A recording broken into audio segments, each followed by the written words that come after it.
서울대 법대 서울대 나왔어. 법대 나왔습니다. 공부 참 잘했나 봐. 공부를 즐거워했고요. 아, 진짜요? 열심히 했습니다. 서울대 학생 운동을 했단 말이에요. 네. 학생 운동이라는 것도 처음부터 막 제가 막 해야 되겠다 생각했던 건 아닌데요. 몇 가지 우연적인 계기가 있었어요.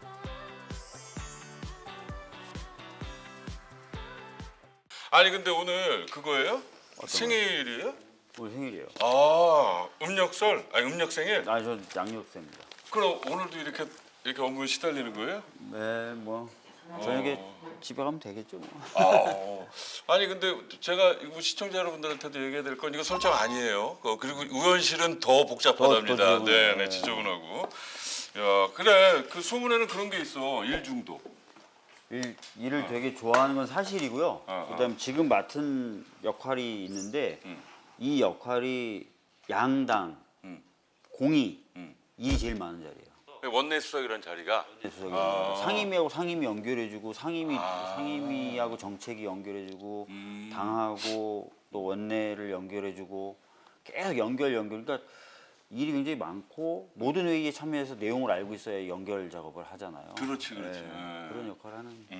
그리고 뭐 원내대표님이나 당대표님 외부에서 숙제를 또 받아오시면 그걸 또 누구한테 주느냐. 그렇지. 주로 원내수석들한테 넘겨주는 거예요. 네. 일단 생일 축하해요. 네, 감사합니다. 이 바쁜 생일 50이 됐어 이제.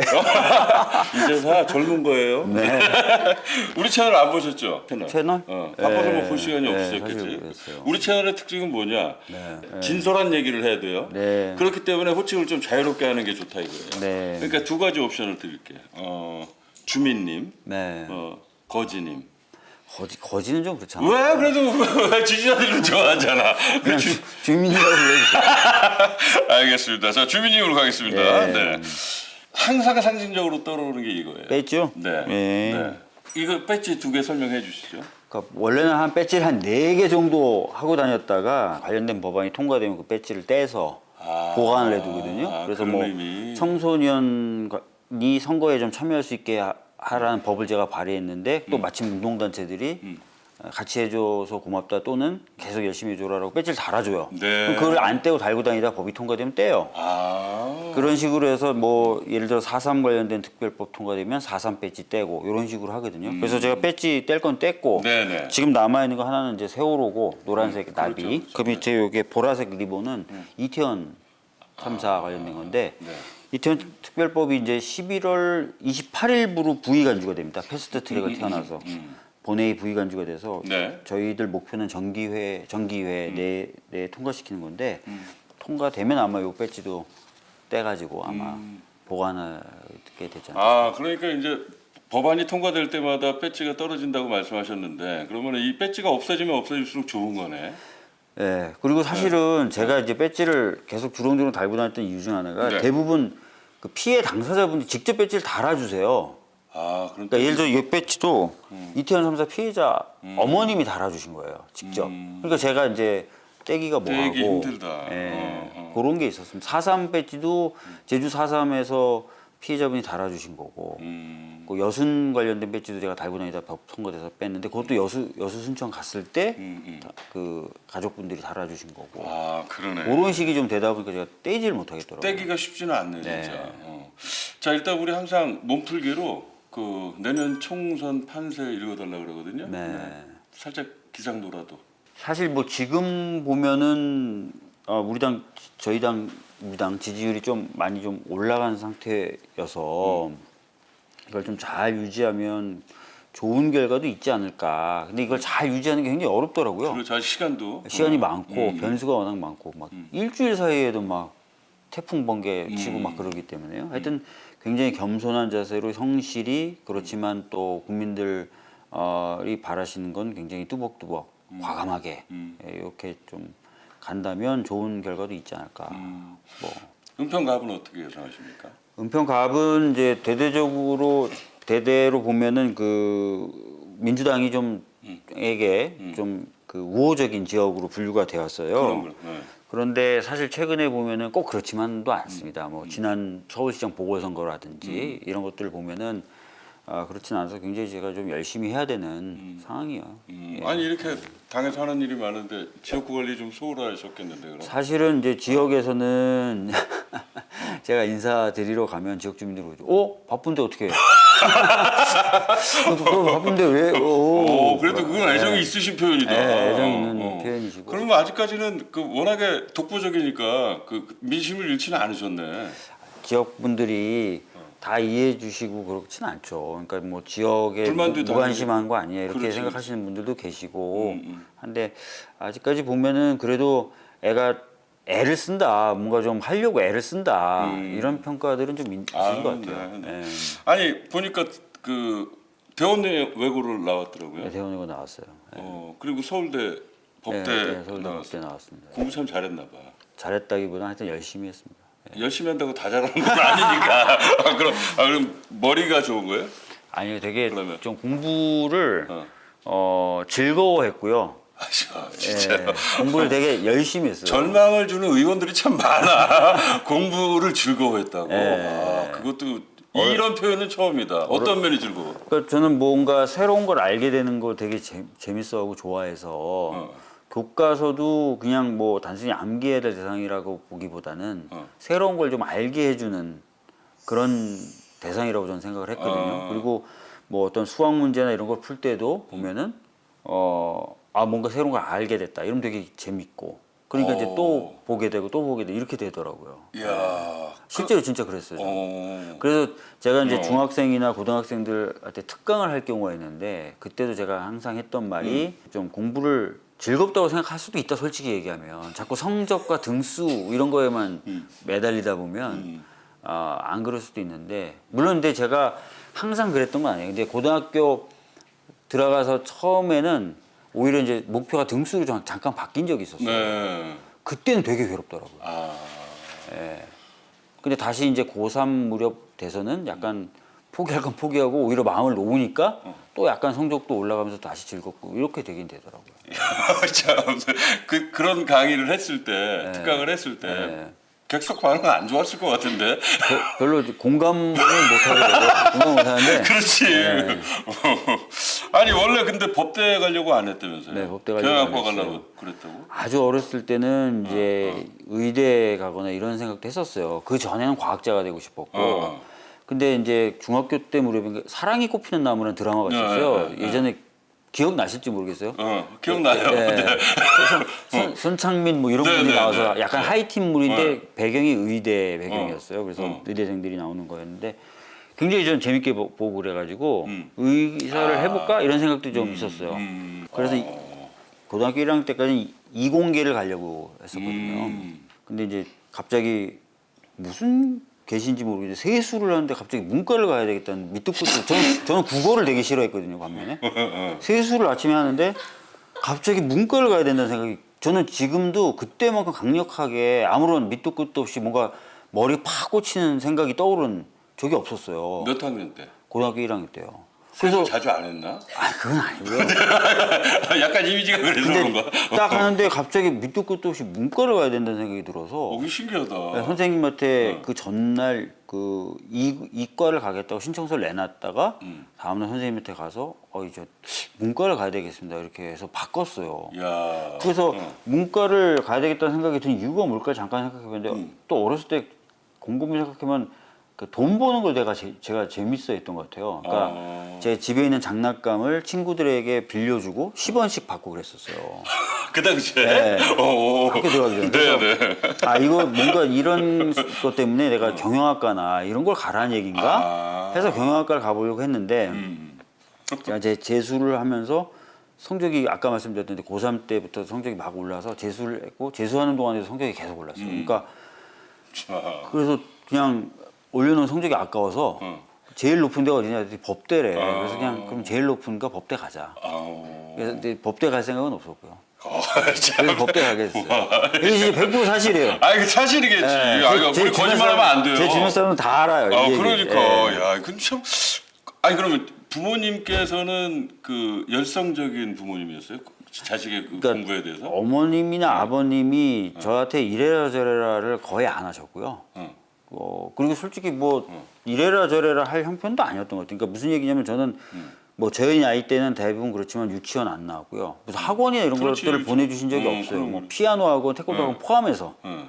그냥 유일하게 제가 학원 다녔던 건 주산 학원을 고등학교 5학년 때 저희는 좀 국민학교니까 다녔어. 한 네, 3개월 다닌 거 말고는 맞아. 응. 뭔가 태권도, 피아노를 포함해서 아무런 사교육을 받은 적이 없어요. 그렇죠. 예, 예, 그냥 우리 땐 그랬지. 그냥 내버려 두셨고 어. 제가 공부도 알아서 했었던 것 같아요. 아, 부모님한테 진짜 효자 아들이다. 그러니까 뭐 제가 가끔 어머니 아버님한테 서운할 때는 그런 얘기 하시죠. 나한테 투자한 것도 없으면서. 전 대학 다닐 때 어학연수를 가본 적도 없고요. 그렇죠. 예, 예. 그냥 했거든요. 그렇게 대학을 갔단 말이야. 네. 그래서 효도를 한 거야. 그 당시 얼마나 큰 효도예요. 그렇죠. 대원내고에 뭐 재수했지만 서울대 학생운동을 했단 말이에요. 네. 그건 그 당시 우리 부모님들한테는 큰 불효잖아. 저희 아버님이 공무원이셔가지고 특히 아유, 그럼 더 그 힘드셨겠다. 굉장히 좀 반대를 하셨는데 말로 반대하지는 않으셨어요. 근데 어머니는 아버지가 굉장히 신경 쓰인다는 얘기를 저한테 계속 하셨죠. 근데 뭐 학생 운동이라는 것도 처음부터 막 제가 막 해야 되겠다 생각했던 건 아닌데요. 몇 가지 우연적인 계기가 있었어요. 그러니까 제가 이제 고등학교 때 아까 말씀드렸던 대로 이게 등수나 성적을 신경 써서 굉장히 힘들었던 시기가 있었다고 말씀드렸잖아요. 그때 힘들었던 것들을 이제 어떻게든 성적이 나중에 좀 올라가고 결과적으로 잘 됐지만 그래도 계속 간직하고 있어서 도대체 그때 내가 왜 힘들었을까 이런 고민을 좀 많이 했었고 그런 어떤 고민 한편에 또 우연찮게 했었던 독서에도 좀 영향을 좀 받았던 것 같아요. 그러니까 제가 이런 말 하시면 또 안 믿을 것 같은데 제가 아니, 오늘은 다 안 믿기로 했어. 네. 편한 대로 다 얘기해. 법대를 들어가기 전에 제가 법 관련된 책을 미리 읽고 싶었어요. 한번 좀 읽어보고 왜냐면 법대를 원래 생각했던 게 아니라서 도대체 이 법대라는 데서 뭘 가르치는 거예요. 그래서 난생 처음으로 교보문고라는 엄청나게 큰 서점을 간 거예요. 그때 광화문에 하나 있었겠네. 네, 갔었는데 그때 뭐 쭈뼛쭈뼛 해가지고 책이 어디 있는지 뭐 그렇지. 물어보고 그렇지, 막 할 그 주변 머리도 없었어요. 그래서 빨리 법 관련된 책 잡고 집에 가서 읽어야지 딱 했는데 법이라고 써져 있는 책이 눈에 띄더라고요. 그래서 집에 와서 그걸 딱 골라서 샀어. 변증법적 유물론이었다는 거예요. 그래서 집에 와서 그걸 보는데 뭔가 야 역사가 좀 이렇게 흘러가고 사회가 이렇게 바뀌는구나. 근데 유물론이라는 게 사실은 사람이 역사를 창조했고 사람이 이제 역사를 바꿀 수 있다는 얘기였어요, 사실은. 그러니까 그래서 그 책을 읽다가 보니까 뭔가 이 사람이 뭔가 사회를 바꿀 수도 있고 만들 수도 있고 또 거기에 기여하는 게 굉장히 의미 있고 이런 생각을 하게 된 거예요. 그러니까 성적에 매달려 있었던 내가 좀 작아 보이고 등수나 네.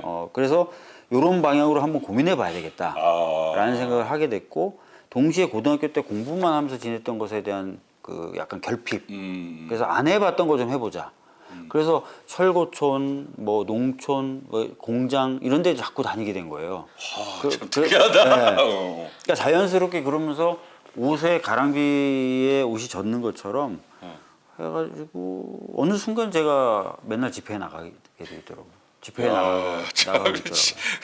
진짜 믿기지가 않는다 정말. 제가 뭐 하여튼 그렇게 됐어요.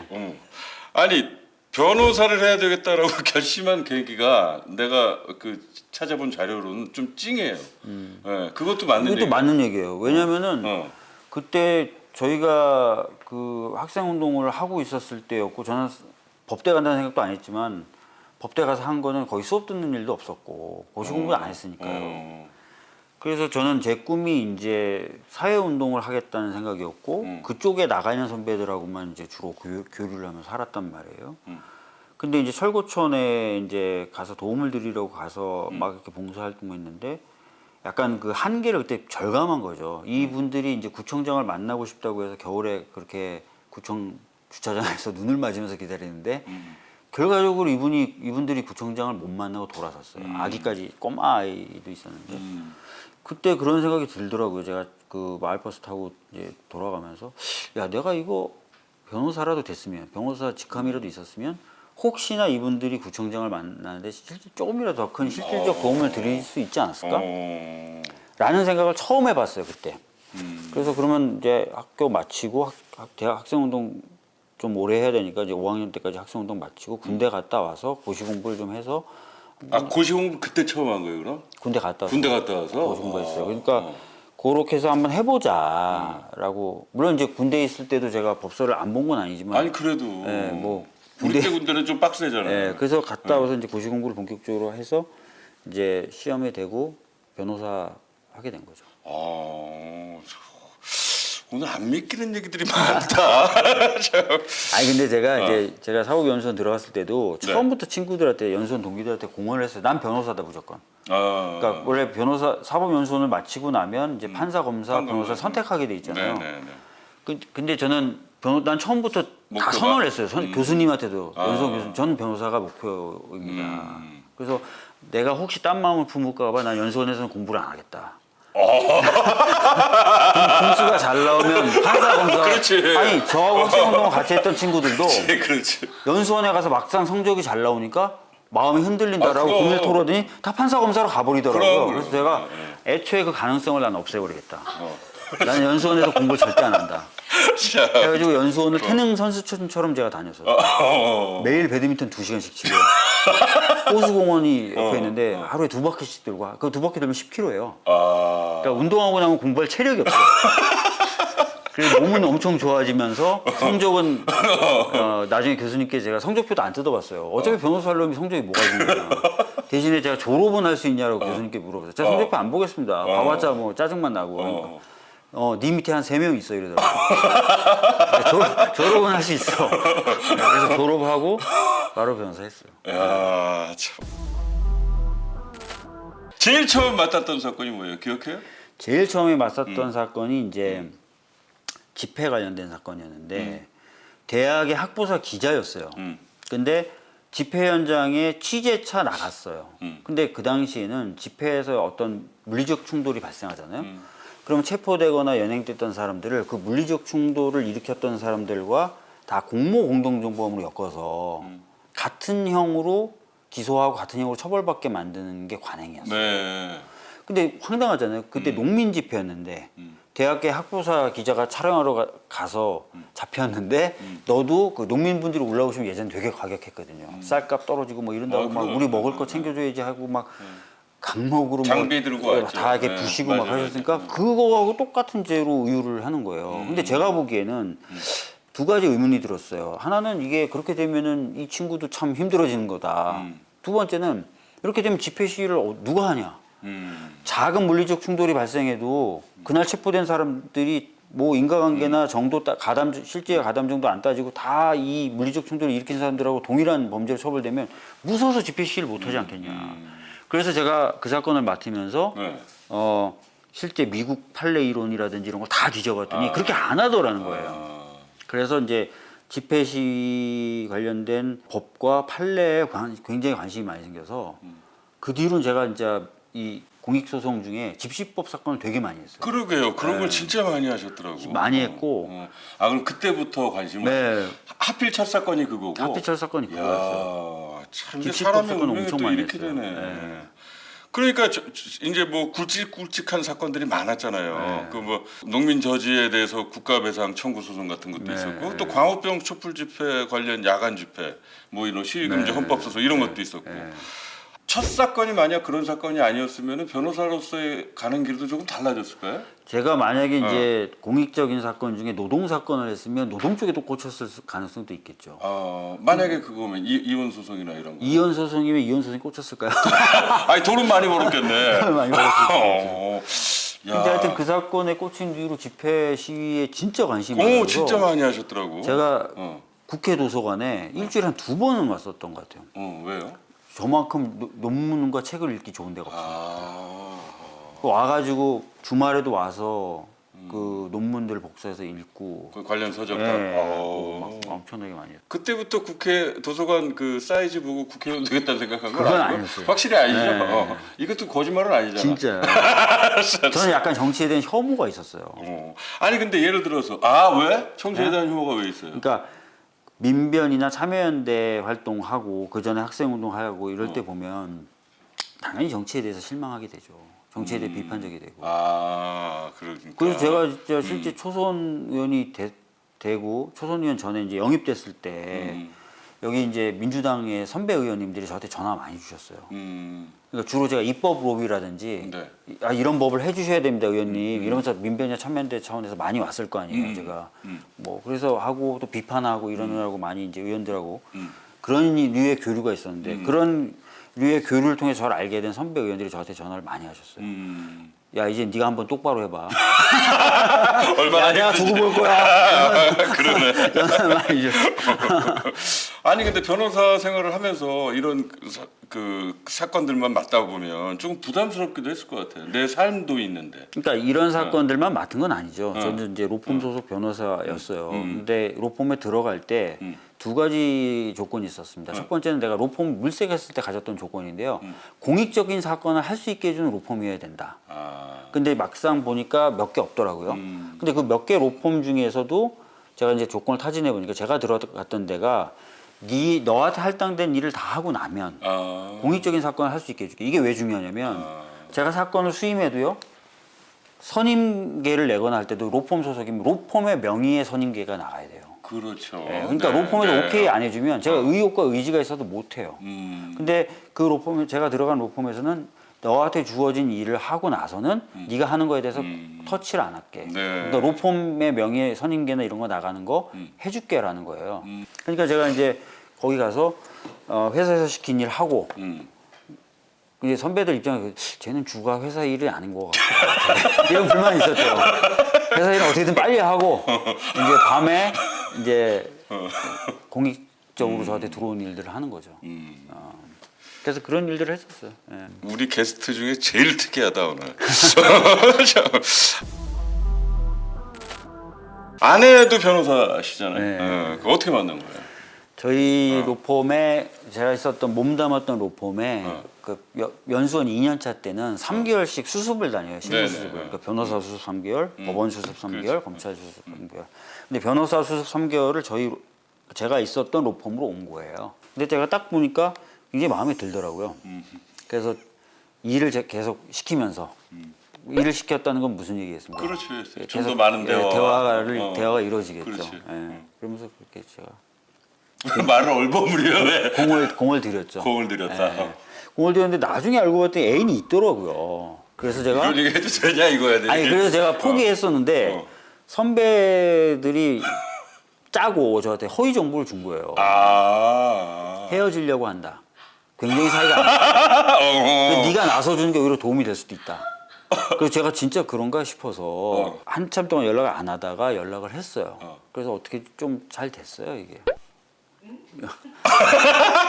아니 뭐 더 이상 깊게는 안 들어가는데, 야 오늘 보니까 우리가 질문을 안 해도 이런 얘기를 툭툭 해주는 거 보니까 거짓말 하나도 없어 내가 보기에. 아니 어디 인터뷰 보니까 그 아내가 항상 왜 이렇게 열심히 일 안 하냐, 열심히 안 하냐, 더 열심히 해라 그런다 그러던데. 그러니까 그것도 맞는 얘기예요? 되게 원칙적인 모습을 보여주길 원하고요. 뭐 그런 측면에서 저한테 잔소리를 많이 하고 지금도 사실 그런 부분에 있어서 저한테 실망할 때가 많죠. 어이 멋있다. 멋있는 아내다. 그래서 뭐 계속 사과도 하고 뭐 그렇게 살고 있습니다. 그 공식적으로 사과 한번 해봐.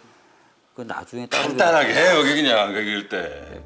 제대로 살기 위해서 노력을 못해서 미안하고 나중에 한번 따로 뭐 며칠 전에 이야기한 것처럼 제대로 사과하는 날이 있을 것이다라는 말만. 그래도 안 할 것처럼 하지 않고 다 하시네. 알았어요. 자 그러면 2016년 1월에 드디어 정치에 입문을 합니다. 네. 변호사 10년 딱 마친 거예요 그러면? 그때가? 그 정도 됐을 것 같은데요. 예. 변호사 생활하다가 나 이제 정치 해야 되겠다라고 어떤 생각을 딱 하는 시점이 있었을 거 아니에요. 그러니까 사실 제안은 되게 많았어요. 그러니까 제가 그 공익적인 소송도 많이 했었고 네네. 민변이나 참여연대 같은 시민사회단체 그렇지. 활동도 많이 했으니까 정치계 쪽에서의 러브콜이 있었어요. 그러니까 뭐 주요한 소송할 때마다 언론에 오르내리기도 하고 하니까 좀 해보지 않을래라는 제안이 몇 번 더 있었습니다. 사실은. 근데 그때마다 사실 거절했어요. 왜냐면 아까 말씀드렸던 대로 정치에 대한 약간 혐오가 있었어요. 여긴 좀 약간 구정물 같은 느낌? 몸 담으면 몸이 좀 그다음에 또 이런 것도 있었어요. 정치를 잠깐 하고 다시 시민사회 영역으로 돌아올 수 있을까? 원래 그 당시에는 지금도 그렇지만 그 당시에 더 심했거든요. 그렇죠, 그렇죠. 정치물이 묻었다 이러면 다시 뭔가 그렇지. 시민활동은 못 맞아. 하는 걸로 인식을 네, 했던 네. 때거든요. 그러면 내가 잠깐 정치하고 나서 다시 내가 이 공익적 활동을 못 한다면 얻는 것보다 잃는 게 훨씬 더 많은데 라는 생각을 계속 해왔기 때문에 거절을 계속 해왔었어요. 그 당시 이제 솔직히 말씀드리면 세 번째 영입 제안이에요. 영입 제안을 받아 그때 뭐 어떤 식으로 오히려 제안이 들어왔냐면 그 무렵이 이제 그 당시 국민의힘 정당 이름이 뭐였는지 지금은 기억이 안 나요. 새누리당이었나? 세번이면 한나라당이었나요? 뭐 그렇겠다. 그때 총선에서 한 200석을 한다고 평가가 되던 때였어요. 박근혜 대통령이 한창 인기가 좋을 때. 그래서 그 무렵에 야권은 굉장히 어려운 상황이었고, 근데 어려운 상황의 야권은 그대로 네가 놔두는 게 맞냐.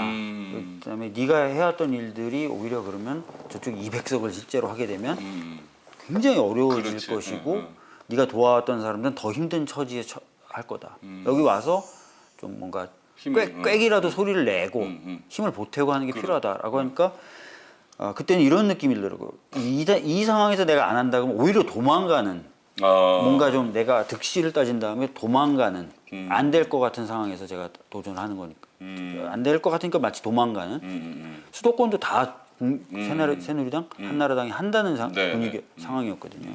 그래서 그러면 차라리 그렇게 하지 말고 그러면 도전을 해보자. 도전을 하고 나서 실패하면 또 상황이 이러니까 여러 가지 또 의미도 있을 수 있고 또 해서 그냥 제가 또 도망가는 것도 싫고 비겁해 보이고 해서 해보겠다고 한 거예요. 근데 결과적으로 선택에 대한 후회는 없으시죠?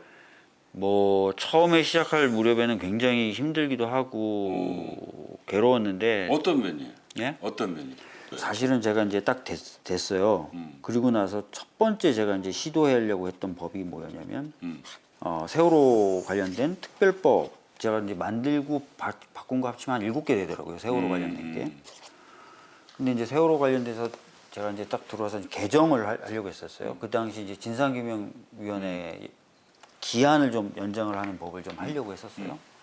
거의 한 140 몇 명이 서명해서 낸 법인데 발의한 법인데 논의가 안 되는 거예요. 저쪽 당에서 딱 반대하니까. 그때 이제 가족분들이 광화문에서 단식을 하셨는데 맞아요. 저도 그때 옆에서 같이 국회의원이지만 알죠. 있었는데 와 제가 국회의원 됐는데 이게 안 되니까 막 더 미쳐버리겠는 거예요. 가족분들에게 너무 죄송하기도 하고 무력하기도 하고 그래서 그때 진짜 말 안 하고 가족분들 중에 2분 정도한테 말씀드렸습니다. 와 어머님 제가 진짜 죽고 싶습니다. 너무 힘들어서 그랬더니 그때 가족분들이 엄청 혼났어요. 죽는다는 말 함부로 한다고. 근데 이제 나중에는 결국 저희가 다른 법으로 해서 사회적 참사 특별법으로 해서 패스트 트랙을 태워가지고 결국 다시 했죠. 하긴 했어요. 근데 와 그때 너무 힘들더라고요. 와 그렇겠다. 국회의원이 됐는데도 내가 힘이 안 되는구나. 그때 한 거의 55% 정도 득표율로 당선이 됐잖아요. 첫 선거 준비할 때 어쨌든 안 해본 거잖아요. 네. 그리고 또 우리가 알기로는 공천 막판에 거의 받았잖아요. 저는 많이 포기하고 있었죠 공천. 글쎄, 근데 그 첫 선거 준비할 때 어땠어요? 정말 힘들었을 것 같은데. 영입될 때도 사실은 제가 아까 흔쾌한 마음이 아니었기 때문에 고민을 굉장히 많이 하고 고민을 많이 하면 사람들이 맛이 간다, 심기가 약해진다, 심기가 빠진다. 그게 맛이 가는 거야. 예. 그때 영입 기자회견을 1시간인가 2시간 앞두고 제가 당에 못 하겠다고 전화를 했었어요. 예. 그랬더니 안 된다는 거예요. 안 되지 그건. 기자들 다 해놨고 다 공표를 해놨는데 안 그럼. 된다. 그래서 제가 울며 겨자먹기로 그냥 기자회견 하면서 진짜 영입됐는데 고민이 깊었구나. 진짜 그거 다 확인해 보세요. 제가 문재인 대표님 시절인데 그렇죠. 저 못 하겠다 그랬어요. 2시간 전에. 자, 저 국회 와 있는데 못 하겠어요. 저 갈래요. 야. 근데 그때도 에너지가 많이 소비됐고 영입된 뒤에도 사실 탄탄하지가 않았어요. 왜냐면 제가 영입되고 나서 문재인 대표님이 바로 다음 날인가 다다음 날 그만두셨어요. 저는 계속 안 한다고 했는데 그쪽에서 연락 와서 무조건 빨리 해야 된다. 근데 뭐 그래서 왜 이런지 모르고 막 했는데 알고 봤더니 대표님이 그만두시기 전에 어떻게든 문재인이 영입한 사람이다를 하고 싶으셨나 봐. 그래서 하여튼 뭐 해서 막 정신없이 했는데 하고 나서 이제 그만두시고 나니까 저 같은 경우에 약간 낙동강 오리알이 그렇게 되는 되지. 거예요. 그래서 뭐 계속 공천이 킬당하고 이런 상황에서 제가 영입된 사람들 카톡방에 이제 포기한다고 저는 이제 안 됩니다. 왜냐면 마지막 중앙위원회에서 도장 찍으면 마지막인데 중앙위원회가 있는 날이 일요일이었는데 토요일까지도 아무 연락이 없는 거예요. 그 전날. 전날 밤까지. 그래서 저는 포기한다고 카톡 남기고 짝꿍하고 같이 영화 보고 술 마셨어요. 그날. 근데 갑자기 공천 받아가지고 갔더니 물설고 이런 곳이었는데 땅설곳에 갖고 아는 사람도 없는데 에너지 이미 다 쓰고 갔고 얼마 남겨두고 간 거예요? 법정 선거일 한 3, 4일인가? 며칠 안 두고 간 거예요. 20 며칠 놔두고 간 거예요, 선거를. 그러니까 갔는데 뭐 아무것도 모르지. 그러니까. 준비는 하나도 안 돼 있지. 에너지는 다 쓰고 갔지. 근데 그래서 그 당시 저를 보면 거의 살아있는 시체다. 뭐 아무것도 몰랐으니까 뭐 인사하고 명함 나눠주고 이런 것도 아무것도 그렇죠. 고민해 본 적도 없고. 그때 세월호 유가족들이 많이 선거운동 도왔다고. 맞아요. 그때도 진짜 그분들은 정말 무조건 자발적으로 모여서 잘 되기를 바라는 마음으로 움직인. 진짜 너무 빚이 있고 감사한 마음이 있겠네. 맞아요. 그때 이제 많은 분들이 약간 잘 모르시는 게 세월호가 그때 어떤 분위기였냐면요. 박근혜 정부의 그 약간 이 누르는 것 때문에 세월호라는 말을 꺼내기 굉장히 힘든 상황이었어요. 그래서 가족분들도 세월호를 상징한 노란색, 리본 이런 거 다 빼고 오히려 미용실 갔다 오셨대요. 옷도 제일 좋은 거 차려입고 싶고. 그래서 이제 도와주셨거든요. 저도 사실은 처음에 갔을 때 세월호 가족협의회 대리인, 법률 대리인이라는 걸 우리 지역의 고모님들이나 이런 분들 명함에 넣으면 안 된다. 진짜 말 꺼내기가 어려운 상황이에요. 그 상대방은 뭐 세월호 점령군이 뭐 은평에 왔다 막 이러면서 막 이랬거든요. 근데 하여튼 그런 속에서도 가족분들이 그렇게 미장원 갔다 오고 옷 갈아입고 오셔서라도 도와주던 그런 상황이 있었죠. 그래서 그런 얘기를 해주셨구나. 그동안 쌓은 복을 선거 때 다 받은 것 같다고. 그럴만하다. 이게 정치에 대한 그 혐오가 좀 있다 그랬잖아요. 그래서 이제 직접 들어와서 보니까 현실 정치는 어때요? 들어와서 보니까. 현실 정치는 제가 보기에 이제 가능성의 영역인 것 같아요. 그러니까 이걸 무조건 혐오스럽게만 보거나 또는 무조건 여기가 좋다거나 그런 건 아니고요. 들어와서 자기가 얼마나 어떻게 하느냐에 따라서 굉장히 할 수 있는 일도 많고 그런 영역이라고 저는 생각합니다. 예. 그거 무슨 얘기예요? 박주민계. 박주민계가 어디 있어요? 이때는데? 이때는 것 같아. 왜 여기서 또 가려요? 솔직하게 지금까지 잘해주신 것 같은데. 친한 후배들이 있는 거지. 그거 박주민계라고 그러는 것 같은데. 개라고 부를 만한 그런 그 모임이나 이런 건 확실해요? 없어요. 예. 박주민계 없다. 그렇게 아는 거예요. 나중에 박주민계 발표해주면. 알았어. 그러면 어쨌든 그 웹 예능 했잖아요. 뭐 국회의원 시키신 분? 그거는 했었죠. 그건 초선 의원님들 제가 재선됐을 때 초선 의원들이 처음 들어오면 저도 당황스럽거든요. 뭘 해야 될지도 모르고 어떻게 해야 될지도 모르니까. 그분들이 박주민계라는 얘기가 있는데? 아니에요. 근데 그분들 몇몇 분들하고 같이 법안을 이렇게도 만들 수 있다. 시민들하고 직접 소통하면서 그분 시민들의 아이디어를 받아서 법안을 만들 수 있고 그런 흐름을 가져볼 수도 있다. 해서 한번 해본 거예요. 근데 자발적으로? 그래서 그 제안을 한 거예요. 초선 의원님들한테.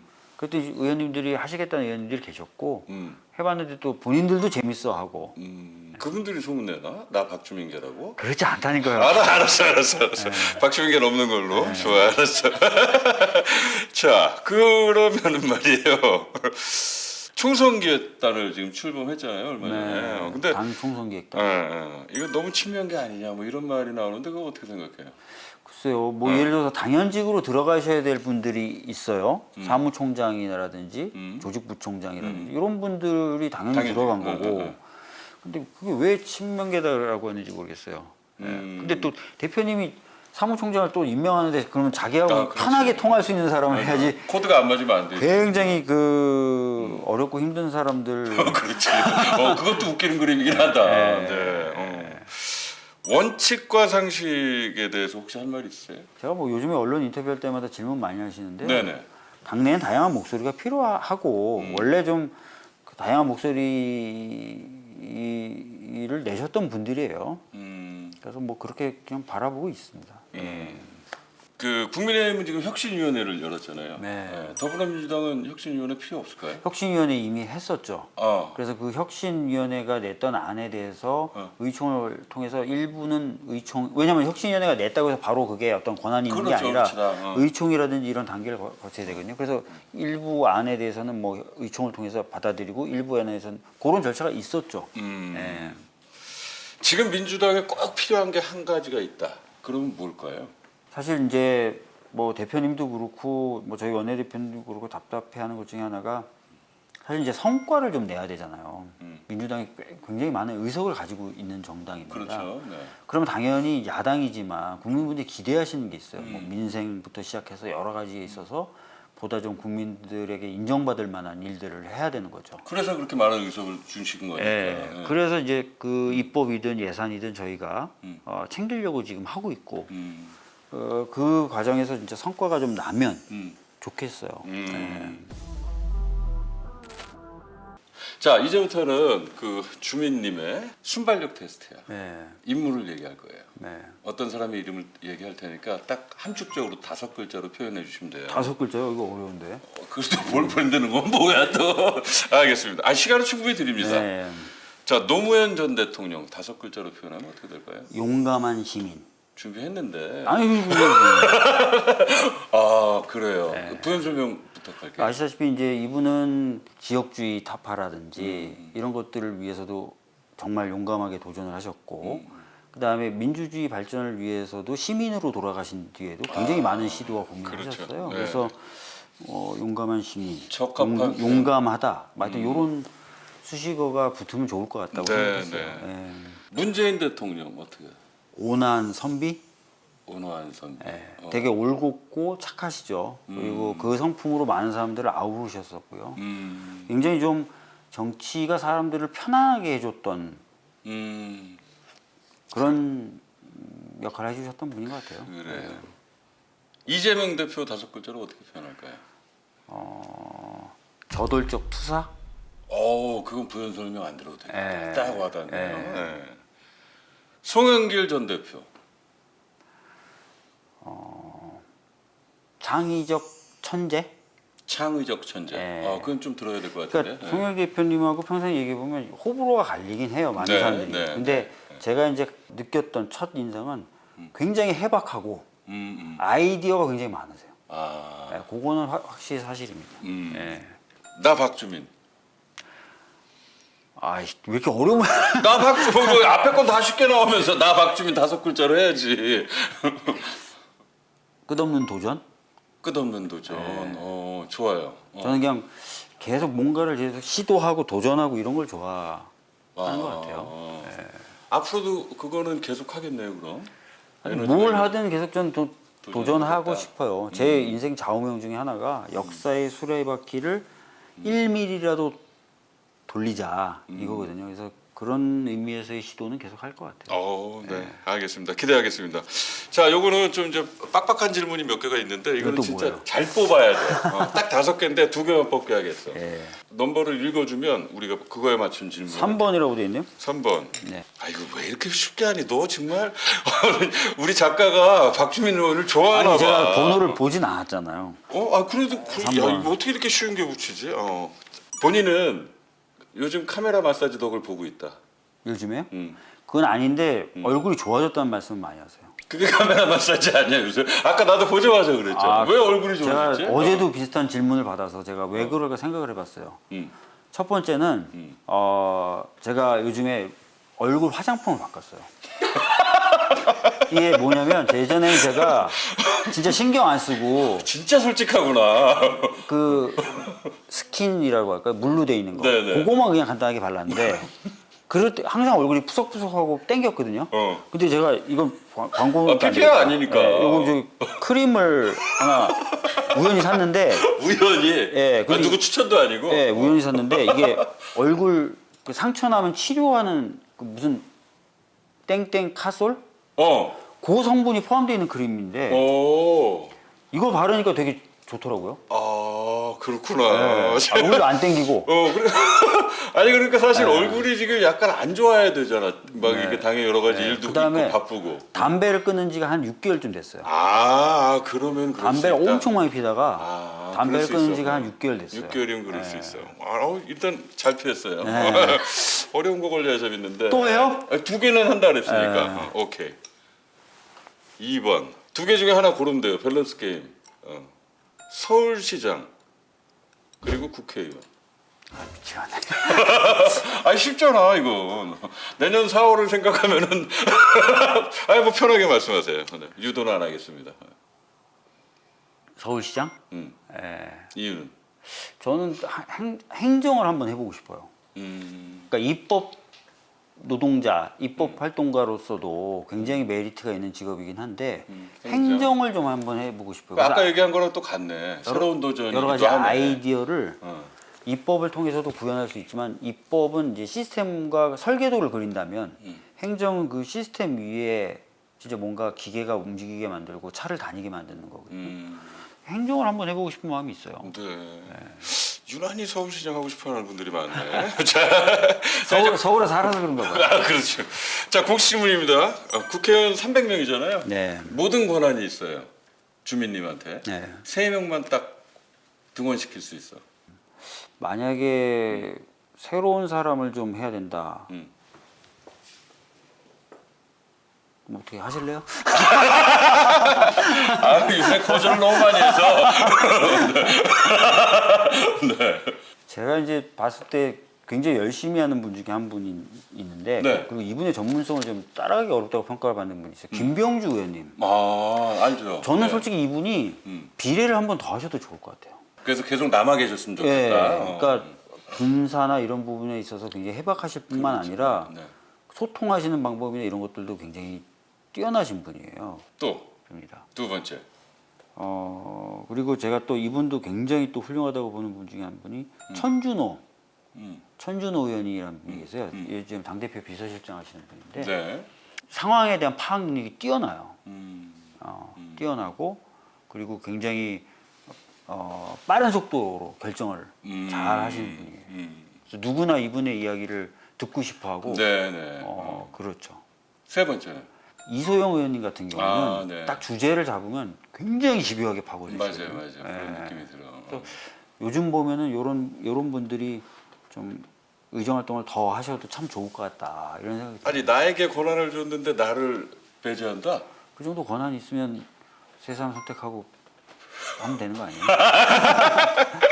맞아요.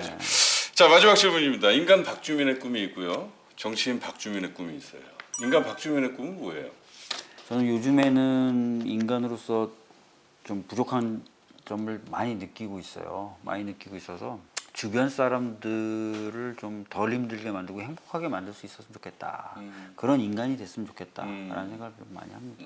정치인 박주민의 꿈은 뭐예요? 저는 이제 항상 제가 무슨 생일 케이크에 초를 끄든 아니면 무슨 달을 보든 비는 소원이 있는데 많은 사람들이 좀 불평등하지 않고 다 행복하게 살고 평화롭게 살고 했으면 좋겠어요. 그런 나라를 만드는 데 일조하고 싶다. 아니 뭐 꼭 나라라고 하지 마시고 지구도 그랬으면 좋겠어요. 저는 최근에 지구가. 이스라엘 하마스 그거 보고 너무 상처가 되더라고. 그 네, 기사를 보면서 막 순식간에 막 몇백 명, 몇천 명씩 죽고 막 이런 걸 보면서 말이에요. 그런 일들이 좀 없는 그러면서 또 너무 가난해서 힘들고 이런 분도 없고 좀 그런 세상이 됐으면 좋겠다는 생각이 좀 들더라고요.